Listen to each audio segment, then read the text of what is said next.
Miss Marple and the Hands that Froze at 3:36. Chapter 1. The Clocks That Stopped. Although the village of Nethermead was known for its winding stone lanes, climbing roses and old-world charm, it also possessed a stillness, a peculiar kind of stillness, that Miss Marple found both pleasant and faintly unsettling.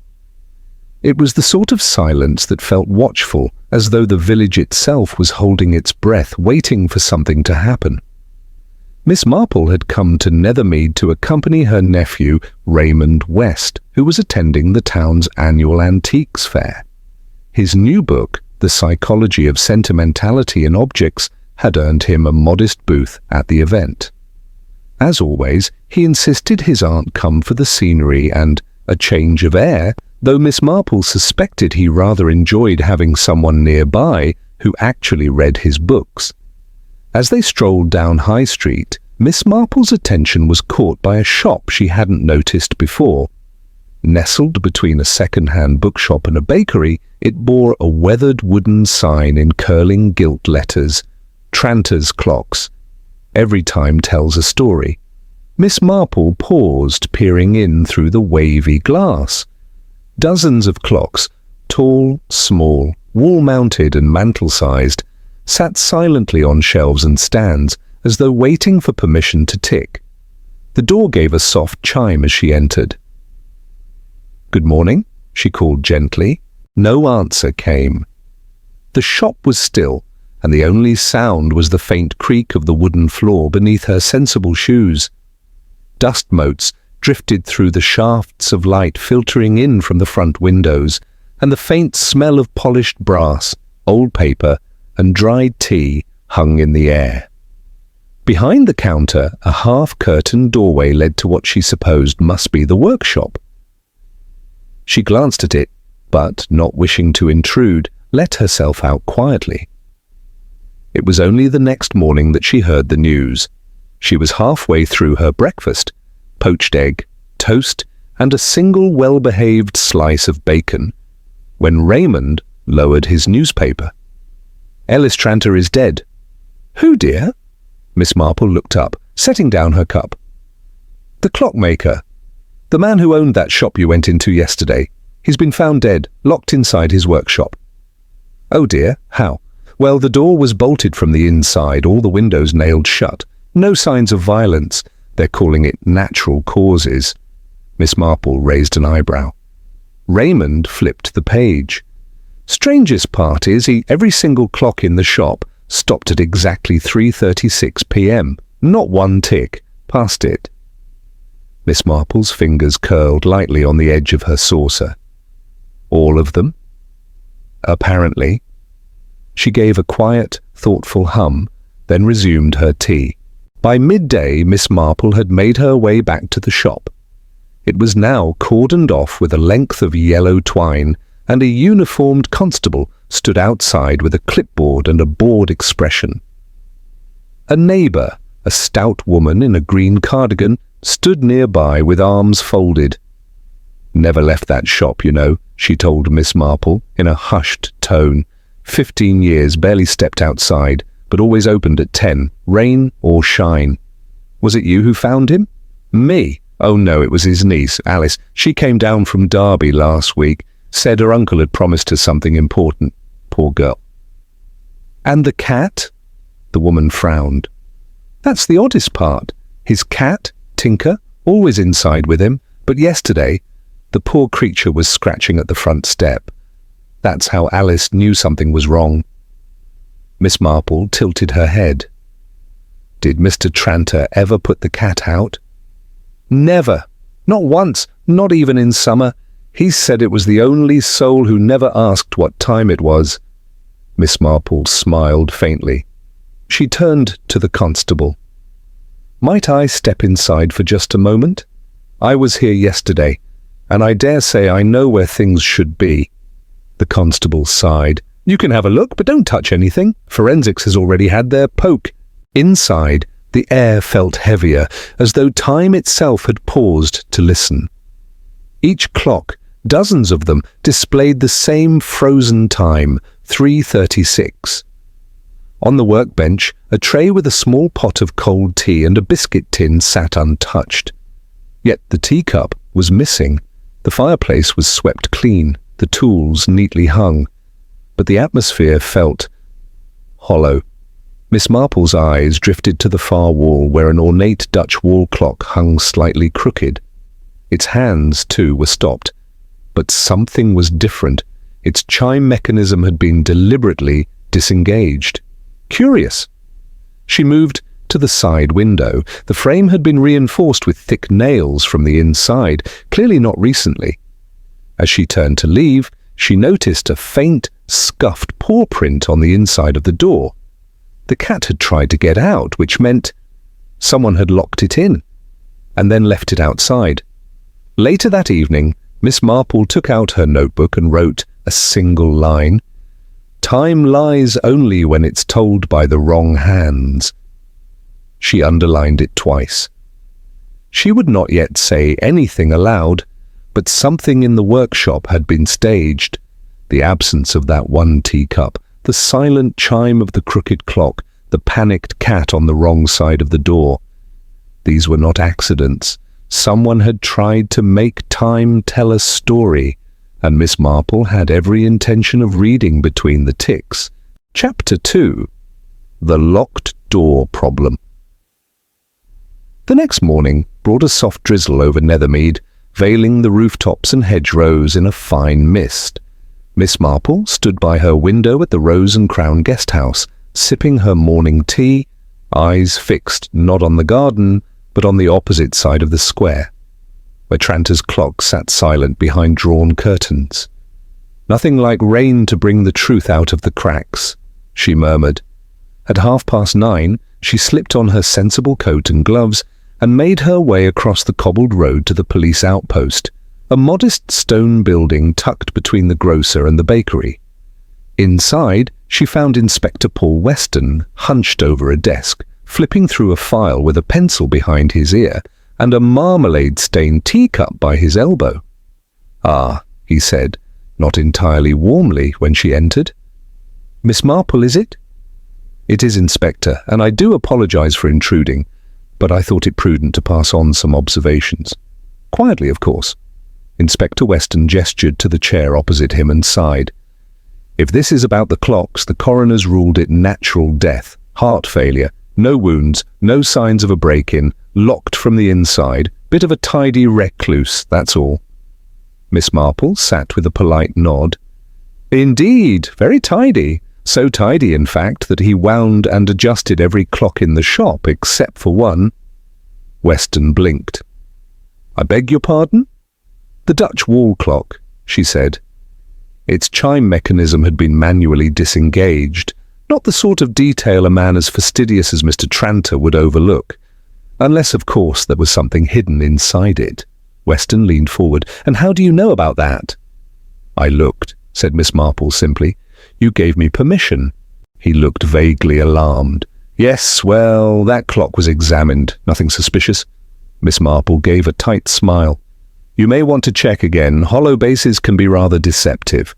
Weston scribbled something in his notebook, more to save face than from any real commitment. "Anything else?" "Yes," she said gently. "The cat." He looked up. "The cat?" "Tinker was found outside. Everyone says Mr. Tranter never let him out." "So the cat was inside when he died, and outside when the body was discovered, which means someone else was in that workshop after he died and left the cat out. But the door was bolted from the inside." "Was it?" Miss Marple's voice was soft. "Or was it made to appear so?" There was a long pause. Outside, the church bell chimed 10.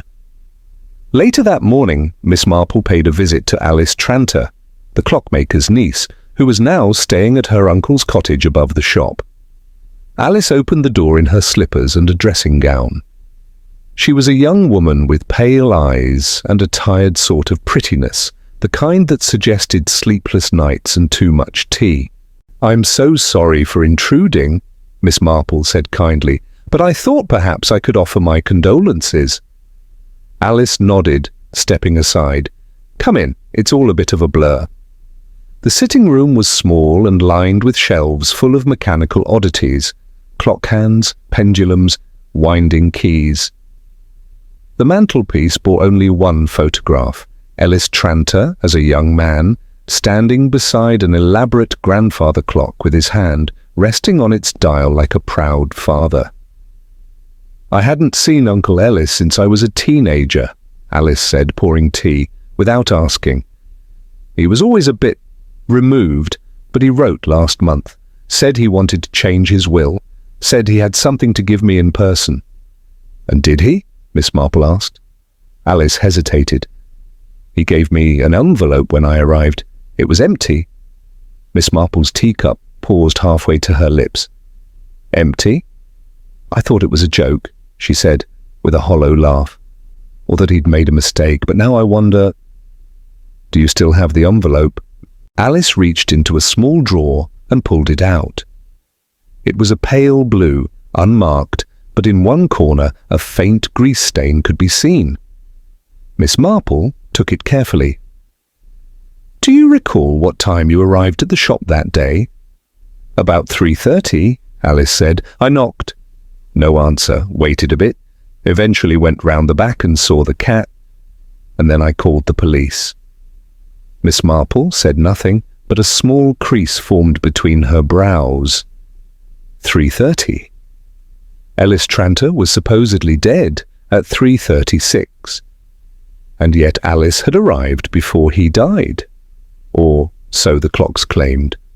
That evening, as the mist deepened into a curtain of soft fog over the town, Miss Marple returned to Tranter's clocks under the pretence of taking a walk.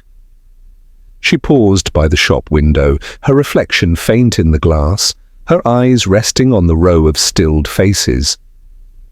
She noted something she hadn't seen before. A single clock, shaped like a miniature lighthouse, was now missing. She turned quickly and made her way to the post office. The clerk, a young man with red hair and a mild stammer, recognized her at once. "Did anyone collect a parcel from Tranter's shop recently?" she asked. "Perhaps under a different name?" He glanced at the register. Yes, actually, a Mr. J. Fallow. Collected a large parcel 2 days ago, sent to him via express courier. Came from Devon." Miss Marple's eyes lit faintly. "Thank you," she said. "You've been most helpful." She stepped back out into the street, her breath curling in the air. The clocks had stopped. The door had been locked. But now a new question ticked louder than all. Who was J. Fallow, and what had he taken from the clockmaker's shop just before Ellis Tranter was found dead? Chapter 3. The Apprentice Who Never Was. It was often said in Nethermead that Ellis Tranter trusted no one but cogs and springs. So when news spread that a young man named Joel Fallow had been seen coming and going from the back of Tranter's clock shop weeks before the old man's death, claiming to be his apprentice, the village responded with a mix of raised brows and speculative whispers. Miss Marple, however, raised something far more dangerous, a quiet suspicion. She paid a second visit to Inspector Weston the next morning, bearing a tin of her famous ginger biscuits.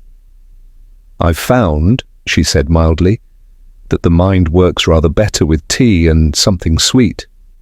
Weston, half a biscuit in, grunted. "It's all very well, Miss Marple, but there's still nothing criminal here. Joel Fallow appears to have been a hired assistant, cleaned the shop, ran errands, lodged at the old Mill Inn, if you believe the register, left town 2 days ago. And in such a hurry," Miss Marple said, her voice smooth as butter, "that he left behind an unpaid bar tab, a shaving kit, and a very fine pair of boots, still muddy from Devon soil." Weston blinked. Miss Marple smiled. "I went to the inn, you see. Joel's boots were still in the storage cupboard by the hearth, and I believe his surname is likely not Fallow at all. It's more probable that it's fabricated, like his credentials." Weston frowned. You think he used a false identity? I believe he was impersonating someone Mr. Tranter once knew. Perhaps someone Mr. Tranter would trust, or at least not suspect.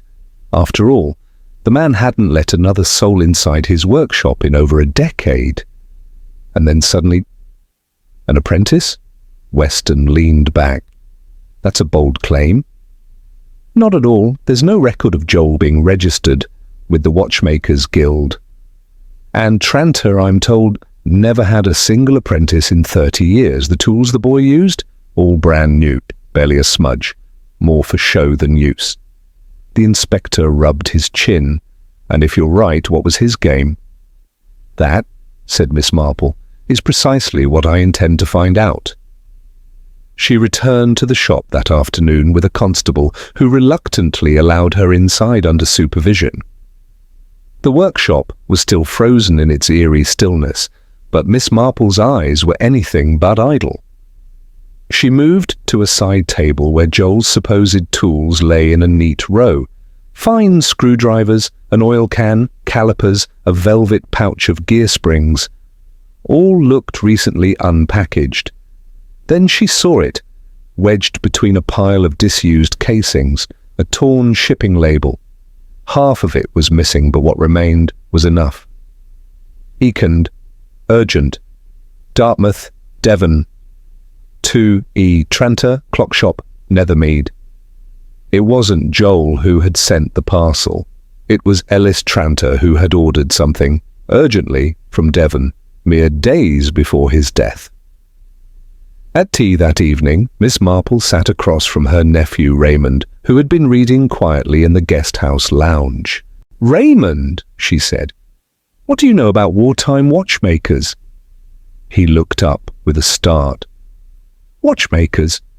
"Yes, particularly those employed during the war in cryptography or bomb-timing mechanisms."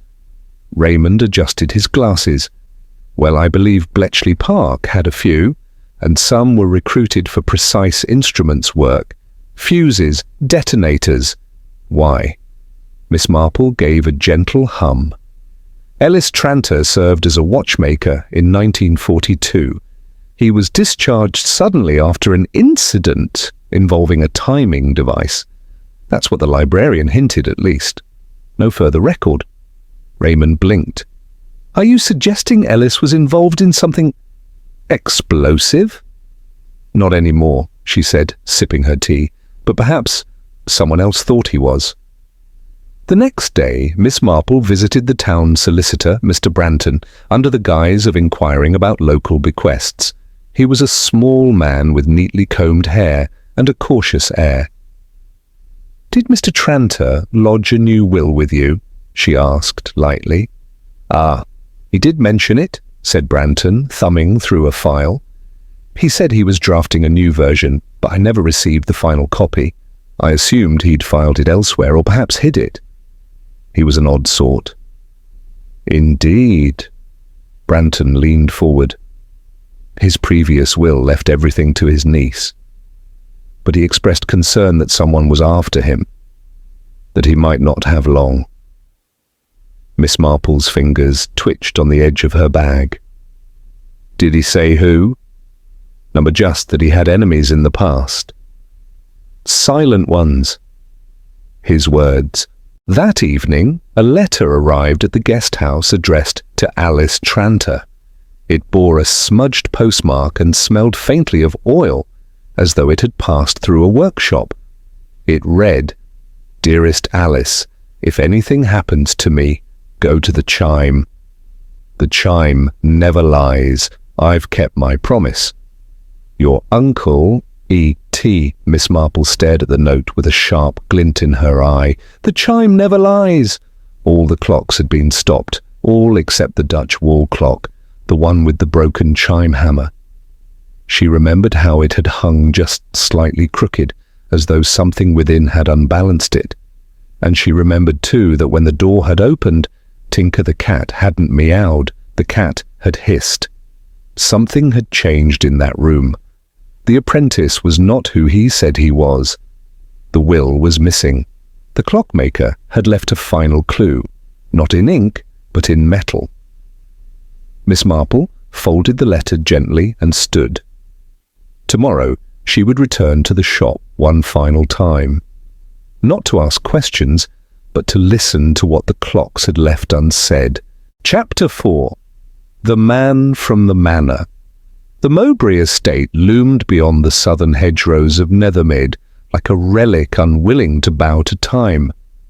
It wasn't grand in the way modern houses aim to impress, no marble driveways or electric gates, but it held the quiet dignity of age, with ivy-wrapped chimneys, leaded windows, and a bell-pull made of woven cord, long gone sun-faded. Miss Marple was not by nature one to call uninvited on the gentry. But she had, over the years, discovered that crimes, like ivy, often had roots that ran deep and across class lines. Lord Richard Mowbray answered the door himself. He was a tall man in his 70s, with the bearing of an officer and the eyes of someone who had long since ceased to enjoy surprises. "You are?" "Miss Marple. I hope I'm not intruding. I had a few questions about Mr. Ellis Tranter. I understand you knew him." Lord Mowbray stiffened. "Ellis is dead." "Yes," said Miss Marple gently. "And that is precisely why I'm here." They sat in the drawing-room. It was a room that smelled faintly of polished gun cabinets, old letters, and smoke long since absorbed into the curtains. Lord Mowbray poured her a glass of sherry with the automatic courtesy of a man trained in etiquette, if not affection. "I heard he'd taken on an apprentice," Lord Mowbray said eventually. "Can't imagine why. The man didn't trust anyone." "Not since the war, I hear." There was the smallest flicker in the old man's eyes. "He told you about that?" "No," said Miss Marple. "But people remember, even when they pretend not to. I'm told Ellis worked in timing devices, left the service under unusual circumstances." Mowbray drained his sherry. "He was brilliant.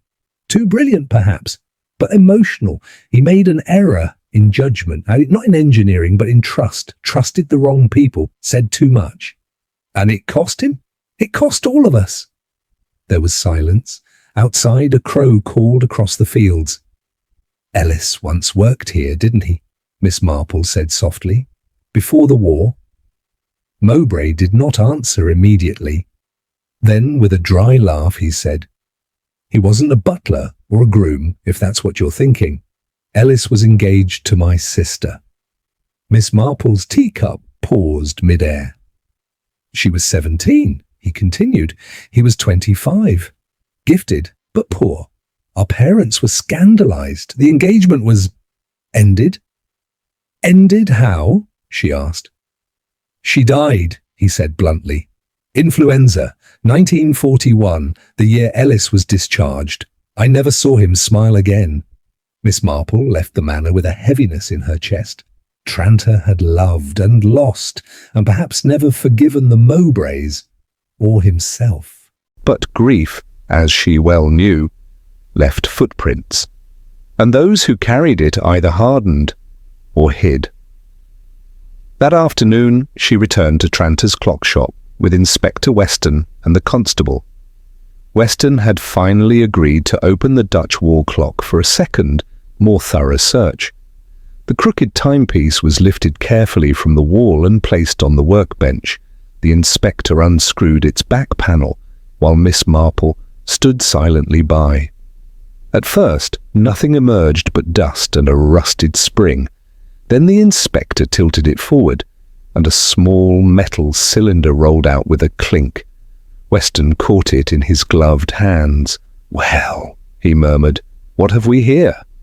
The cylinder was sealed tightly and bore no markings, but inside was a folded piece of thick parchment, yellowed with time but otherwise untouched. As Weston read, his brows lifted. "It's a will." Miss Marple said nothing. "Dated 10 days ago," he went on. "Leaves everything. Shop, contents, savings, to the Nethermead Children's Trust. Witnessed by the postmaster and a Mrs. Granby." He turned to Miss Marple. So he did write another. I believe he feared the original would not be honoured, she said softly. He hid it in the only place he trusted, a clock with a broken voice. Weston nodded slowly. And someone knew? Yes, but not everything. Miss Marple touched the clock's face with a gloved fingertip. There's still the matter of the letter Alice received, posted after Mr. Tranter's death. Weston nodded. Which means someone's trying to cover something up. Indeed, said Miss Marple, voice sharpening ever so slightly. And now they've realized the will wasn't destroyed. They may try again. That evening, the clock shop's windows remained dark. But inside, Inspector Weston and 2 constables waited behind the counter, hidden in shadow. Miss Marple sat in the back office, knitting, though her ears were sharp and alert. At precisely 10:22 p.m., the rear latch creaked open. Footsteps crossed the shop floor. Hesitant, silent, until a torch beam flicked across the wall where the Dutch clock had once hung. The figure cursed softly, but before they could turn, a hand gripped their shoulder, and the torch clattered to the floor. "Joel Fallow, I presume," Weston said grimly. The young man looked older in the harsh light, his confidence drained, eyes darting like a cornered animal. "You've got nothing," he hissed. "Oh," Miss Marple said from behind, stepping out of the back room. "I wouldn't say nothing." She held up a pair of gloves. Leather, expensive, and still faintly dusty with oil. "One question, though," she said gently. "Did you post the letter before or after you realized the will was missing?" Joel said nothing, but in the silence a tiny, traitorous tick echoed from the watch in his pocket. Still running. Chapter 5. The Unstruck Chime. For the first time since Ellis Tranter's death, the clock shop was properly silent, not from deceit, but respect. The constables had departed. Inspector Weston had taken Joel Fallow into custody, pending further questioning. And Miss Marple stood alone among the stopped clocks, her gloved hands resting on the dusty counter. She closed her eyes, not to sleep, but to listen. What she heard was absence, not the presence of noise, but the lack of something. A silence so deliberate, so carefully built, that it had become loud in its own way. She walked slowly to the vacant wall where the Dutch clock had once hung. Her fingers hovered where the chime cord had dangled, now gone. It was not simply disconnected, it had been removed, silenced. And yet Ellis had written, "Go to the chime never lies."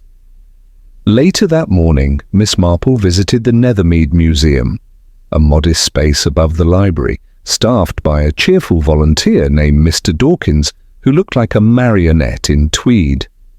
"Tranter's clocks?" he said, scratching his head. "Oh yes, the family's been here since 1891, Ellis's father, and his father before him." But Ellis was different. War changed him. In what way? "Well," Dawkins said, lowering his voice like a gossip over tea cakes, "he stopped speaking to half the town, including the Mowbrays. There was a rumour he blamed them for his fiancée's death."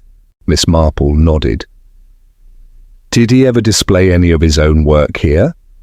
"Just the one," Dawkins said, rising up. "Come on, I'll show you." He led her to a glass case near the back, and there, amid polished silver and ceremonial keys, was a replica of the Dutch clock, slightly smaller, but otherwise identical. "Ellis built it from scratch," Dawkins said proudly. "Called it the Voice Keeper. Said it only chimed for the truth." Miss Marple peered closely. Unlike the original, this one had an engraved plate at the base, to Clara. "Time forgives nothing, but it remembers everything." She did not need to ask who Clara was. She did not need to ask what Ellis had meant. She simply thanked Mr. Dawkins and left. That afternoon, Inspector Weston met her in the churchyard, just beyond the edge of the village where the fog hung low along the ground. "We're verifying Joel Fallow's identity," he said. "Turns out his real name is Matthew Reese. No record of him working in horology. He was engaged to Alice Tranter." Miss Marple was not surprised. "Then she was not merely an innocent," she said quietly. "No, but she didn't expect the will to surface," Weston replied. "We found fragments of the old one in the fireplace upstairs, half burned. She panicked when you mentioned the broken clock." "Panic makes people foolish," Miss Marple said, "but it also makes them honest, eventually." Weston folded his arms. "What I don't understand is why Ellis hid the will instead of simply sending it to his solicitor." "Because Ellis was no longer a man who trusted paper trails," she replied. "Or people?" She bent down and picked a dry leaf from the grave marker nearest her. The name read Clara Edith Mowbray, 1924 to 1941. There was no epitaph, no beloved daughter, no fiancé, just time and stone. That evening, Miss Marple requested a final visit to the shop, alone. Inspector Weston allowed it, if somewhat reluctantly. By lantern light, she moved through the shop, passing clock after clock still stopped at 3:36. Only one ticked faintly. She followed the sound, not loud, not even intentional. A clock hidden behind a cabinet, forgotten. Its second hand juddered forward once every 3 seconds, irregular and weak, but persistent. She opened the back.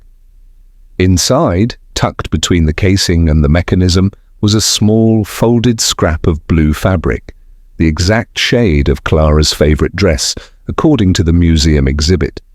Wrapped inside it was a key, a brass key marked E.T. for Clara. Miss Marple smiled, not in triumph, but in sadness. Ellis had never stopped speaking to Clara. He'd just spoken in code, in clocks, in chiming silences, in things left unsaid. And now, at last, the truth was ready to chime. The next morning, Miss Marple returned to the manor, this time not to speak to Lord Mowbray, but to a door tucked beneath the western stairs. It was the door to the bellkeeper's room, a space long locked since the war. Used once to wind the tower clock that had stopped in 1941, the year Clara died. She inserted the key. It turned smoothly. The door opened onto a narrow space, dry and dust-choked, where a small wooden desk sat against the wall. A thick book lay atop it. Inside, letters, drawings, and a faded photograph of Clara and Ellis, laughing. But most telling of all, a draft of the true will, dated months before Ellis's death, almost identical to the one found in the Dutch clock. He had prepared for betrayal, he had planned for it, and he had, in his own quiet way, chimed for justice. Miss Marple sat in the bellkeeper's room for a long time that morning, not because she needed to gather more evidence, but because, as she would later tell Weston, some silences deserve to be heard for a little while longer. Chapter 6. The letter that lied rain had returned to Nethermead with a whispering steadiness, misting the windows and lending the town an air of slow forgetting. But Miss Marple had not forgotten. Not the chime that never rang. Not the key hidden in a cloth, and certainly not the letter that arrived 2 days after Ellis Tranter's death. She had asked to see it again, and now it lay before her in the parlour of the guest house, along with a fresh pot of tea and a very nervous Alice Tranter. "It was in my uncle's handwriting," Alice insisted, her voice tight. "I know it. I used to get letters from him when I was little." Miss Marple smiled mildly. "And yet, the postmark is dated 48 hours after his death. That's quite the trick, wouldn't you say?" Alice opened her mouth, then shut it again. Miss Marple took a sip of tea. "I've known a few forgers in my time," she continued. "Some were clever, even artistic, but the real test isn't the handwriting, it's the habits." Alice frowned. "I don't understand." "Oh, but you do. You see, your uncle always signed his name with a full stop. A Tranter, always. This letter, no full stop, just E. Tranter. That's the sort of detail a girl might forget. But a machine never would." Alice flushed. "You think I wrote it?" "I think your fiancé wrote it, but I think you let him." At the police station, Joel, or rather Matthew Reese, said little. He'd offered no defense beyond vague shrugs and thin excuses. Weston had wanted to press charges immediately, but Miss Marple, ever patient, had suggested otherwise. "Let him think he's safe," she had said. "Some men are never more careless than when they believe they've won." And she was right, because that afternoon, Joel, believing Miss Marple was merely a meddling old woman and the police, as ever, too slow, made a mistake. He tried to post a parcel. The postmaster, Mr. Billings, spotted it instantly. The name on the return address was J. Fallow, but the handwriting, swift, tight, and sloping left, matched the forged letter exactly. When Inspector Weston opened the parcel, he found inside a ledger. It was Ellis Tranter's personal journal, and someone had torn several pages out, the entries from the week before his death. "He must have found the old will," Weston said grimly, as he placed the journal carefully on the desk before Miss Marple. "Not found," she replied. "Feared it. There's a difference. Ellis may have left the new will in the clock, but something in these pages worried Joel enough to try to destroy the rest. I think your fiancé wrote it, but I think you let him." At the police station, Joel, or rather Matthew Reese, said little. He'd offered no defense beyond vague shrugs and thin excuses. Weston had wanted to press charges immediately, but Miss Marple, ever patient, had suggested otherwise. "Let him think he's safe," she had said. "Some men are never more careless than when they believe they've won." And she was right. Because that afternoon, Joel, believing Miss Marple was merely a meddling old woman and the police, as ever, too slow, made a mistake. He tried to post a parcel. The postmaster, Mr. Billings, spotted it instantly. The name on the return address was J. Fallow, but the handwriting, swift, tight, and sloping left, matched the forged letter exactly. When Inspector Weston opened the parcel, he found inside a ledger. It was Ellis Tranter's personal journal, and someone had torn several pages out and the entries from the week before his death. "He must have found the old will," Weston said grimly as he placed the journal carefully on the desk before Miss Marple. "Not found," she replied. "Feared it. There's a difference. Ellis may have left the new will in the clock, but something in these pages worried Joel enough to try to destroy the rest." She didn't struggle. She just stopped, and finally whispered, "It wasn't meant to happen like that." Later, at the station, Alice told them everything. Ellis had grown suspicious when she asked about his estate. He'd seen her wear Clara's brooch, which she'd taken from an old box in the bellkeeper's room, and realized the truth, that she and Joel had been inside the manor, illegally, looking for the old will. He confronted them. Joel panicked. It was never meant to be murder, just a bit of sleeping powder in the tea. But when Ellis didn't wake, they assumed the worst, and tried to stage the scene to look like a quiet death. Then Joel stopped the clocks, and Alice wrote the letter. Together they tried to erase the will, and the man who'd written it.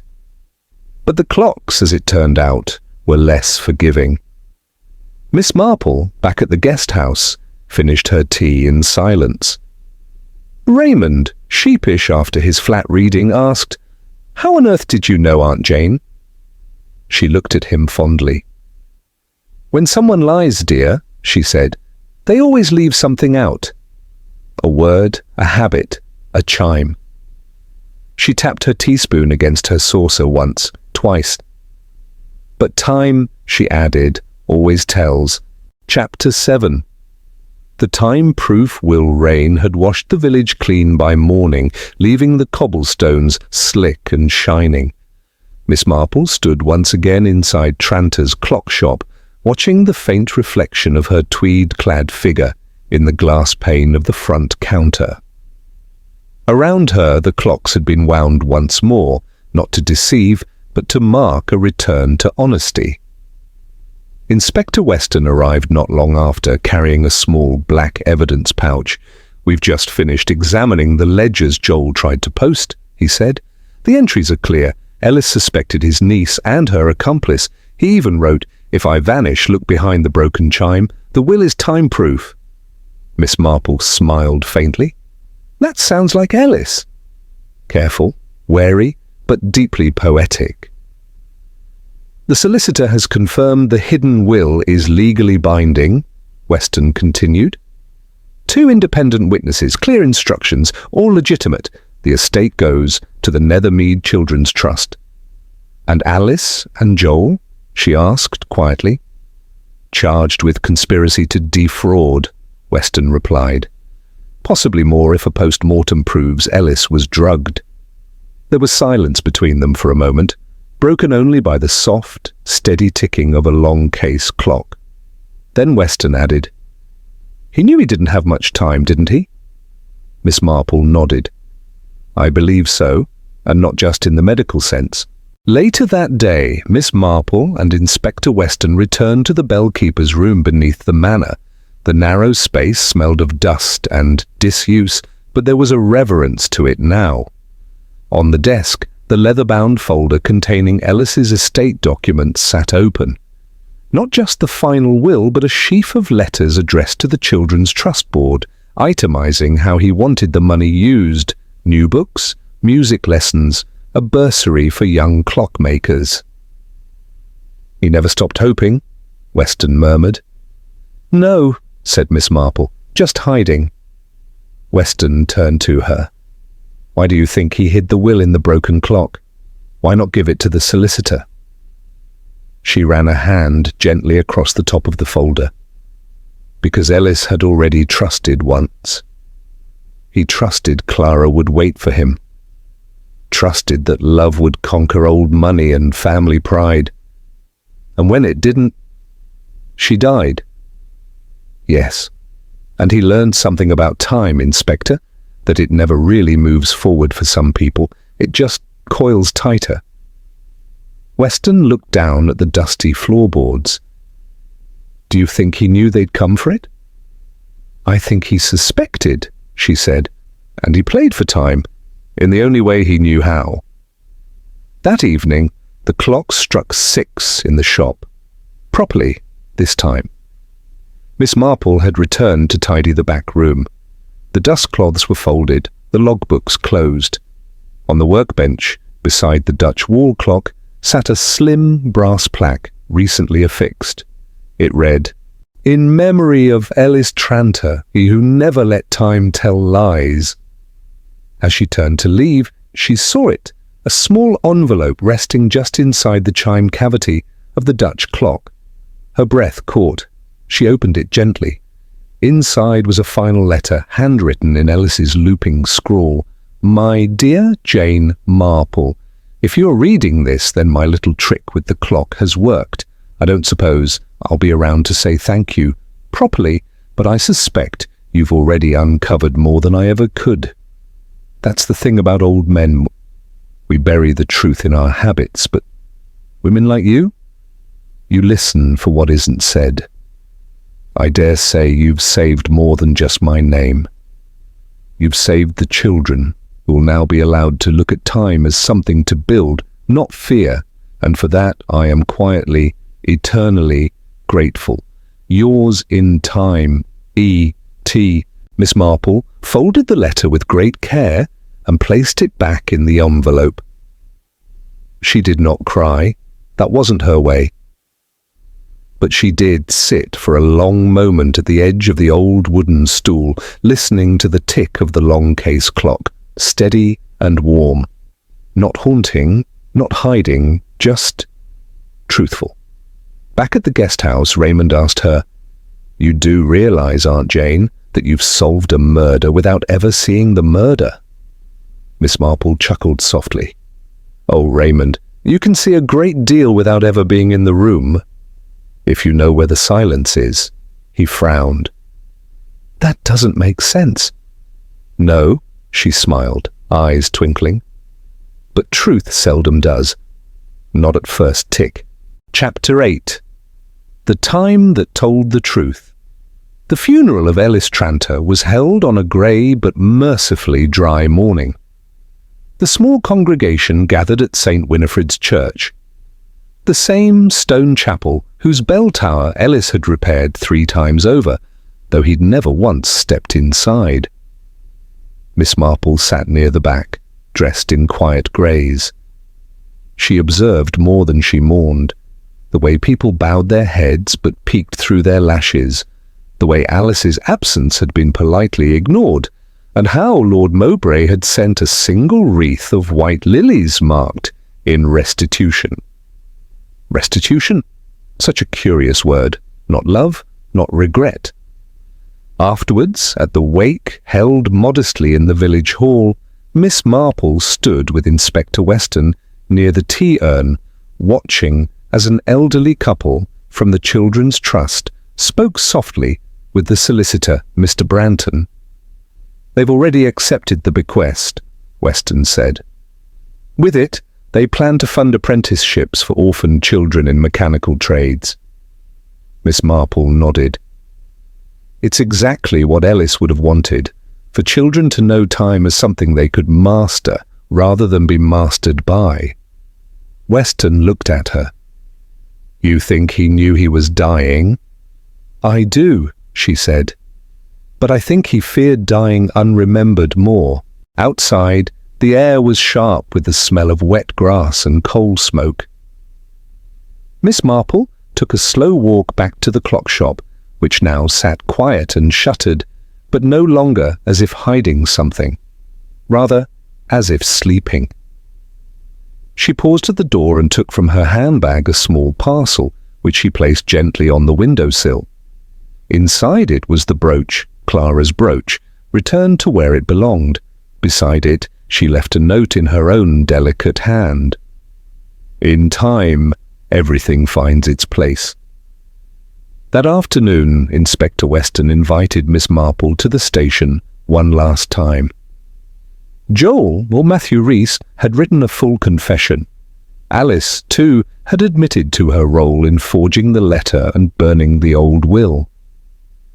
The sleeping draft, they both claimed, was intended to buy time, not end a life. But the facts would be judged in court now, not in whispers. Still, Weston looked troubled. "There's something that doesn't sit right," he admitted. "Why stop the clocks at exactly 3:36? Why not 3:30 or 4 o'clock? It feels too specific." Miss Marple smiled. "It was specific. Joel needed to falsify the time of death. He knew Alice arrived at around 3:30. If the body appeared to have died later, she'd be a suspect. But if the clock stopped at 3:36, it would imply she arrived after death, instead of during." Weston's brows drew together. But how did he get it wrong? Because Ellis Tranter hadn't yet drunk the tea. She leaned forward, voice gentle but certain. He'd prepared the pot, but not poured it. Joel panicked and staged the death too quickly. The missing teacup, the full biscuit tin, and most of all, the cat. Tinker left outside. Ellis would never do that unless he expected someone he didn't trust. She sat back with a small sigh. In the end, Joel knew mechanics, but he didn't know routine. That evening, Miss Marple prepared to leave Nethermead. her suitcase packed, her umbrella ready, she stood at the edge of the village green, watching the golden light settle on the rooftops like dust from a quiet storm. Raymond joined her, book under one arm, looking thoughtful. "I never did understand," he said. "Why you? Why did Ellis trust you enough to leave you that final letter?" She smiled softly. "Because I listened." "To what?" She looked out over the square, where the lamplighter was making his slow evening rounds. To silence? To routines? To the stories people didn't want to tell? She paused, then added, "And because I never once asked him the time, but I always remembered it." Raymond said nothing for a moment. Then with a small chuckle, "You know, Aunt Jane, if I ever go missing, I want you in my corner." She patted his arm. "Let's hope you never do." As the train pulled out of the Nethermead station, the church bells rang out behind them, properly this time. Not 13 chimes at midnight, not frozen hands or broken hammers, just time flowing forward again.